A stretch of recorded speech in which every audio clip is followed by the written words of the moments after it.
مسجد کے اندر بیریئرز ہوتے ہیں، خواتین اور مرد الگ الگ نماز پڑھتے ہیں، تو یہ بیریئرز لگانا ضروری ہے؟ یہ رسول اللہ صلی اللہ علیہ وسلم کے زمانے میں تو جب آپ نے مثال کے طور پر عید کا خطبہ دیا یا جمعہ کا خطبہ دیا بعض موقعوں پر، تو خواتین بالکل برابر برابر بیٹھی، یعنی ایسے خواتین جیسے آپ یہ ہیں، خواتین کی نشستیں تھیں، یہ مردوں کی نشستیں تھیں. تو اس وجہ سے یہ جو خواتین کو لازماً پیچھے ہی جانا ہے یا تقریر سننی ہے تو ان کو آپ دیکھیں مسجد نبوی میں ابھی انہوں نے یہی کیا ہے، یعنی اس کے درمیان میں ایک بیریئر لگا دیا، ادھر خواتین ہے ادھر مرد ہیں.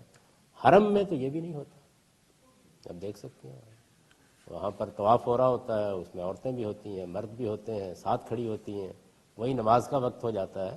تو یہ جتنی چیزیں ہیں ان سب کا کوئی تعلق مذہبی معاملات سے نہیں ہوتا. ایک عورت خود سمجھتی ہے کہ اس کو کن چیزوں کی احتیاط کرنی چاہیے، مرد بھی خود سمجھتے ہیں، اور یہ زیادہ تر تہذیبی چیزیں ہیں، یعنی ہمیں کس طرح نماز کے موقع پر یا عبادت میں کیسے بیٹھنا ہے. ان کا کوئی تعلق اس سے نہیں ہے کہ کوئی چیز ناجائز یا حرام کر دی گئی ہے.